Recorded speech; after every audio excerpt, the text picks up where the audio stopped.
My name is Cwengekile Myeni, but they usually call me Cwengi in full because my name is very long, so they prefer calling me Cwengi. I'm a nursing service manager, working here at the clinic, and I'm also a coordinator of the Grannies project in the Valley of Thousand Hills. Is that when I started working with the grannies in this project, at that time, people, even themselves, they didn't know what they wanted to do. But now, for me to see them developing, to see them growing, becoming independent, being able to do things for themselves, it's amazing. It's amazing. Some of them, they couldn't even handle a sewing machine. They didn't know, they didn't have an idea. But now the work they do is amazing. They're able to make school uniforms for people, sell uniform for churches, a lot of things is coming out of the project. We realized that the number of grandmothers taking care of the orphans was increasing. And whenever we went back to them, we realized that the grannies were confused, not knowing what to do.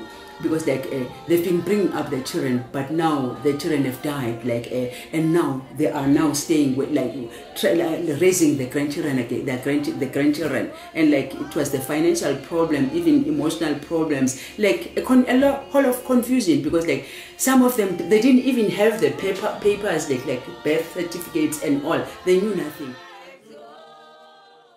For me, I'm a nurse staying in the community. People have been seeing me talking in the community, they thought I was a mad woman, because in black grand communities, people think that at a certain age there's nothing that they can do, and that's a thing that has been worrying me for years. Caroline is a physical education teacher. It just clicked into her mind that maybe if we do just one event, which we called Gogolympics, the grannies will be stimulated. And that day, it started in 2010.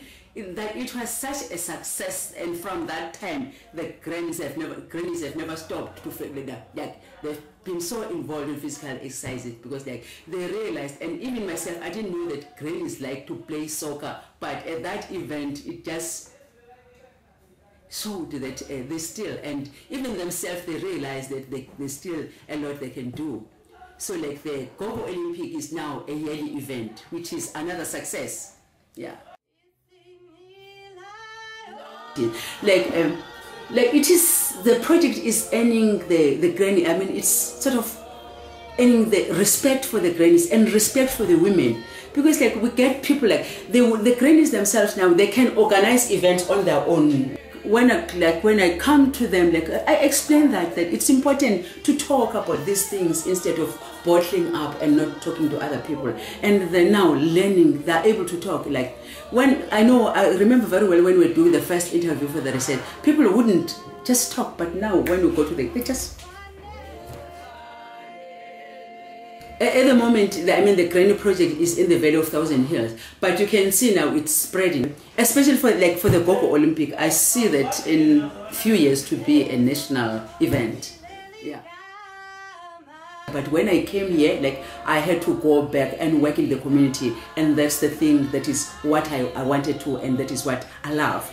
And for me, for the whole time that I have worked as a nurse, I don't think I've ever enjoyed the work I'm doing I am here at Hillcrest AIDS Centre.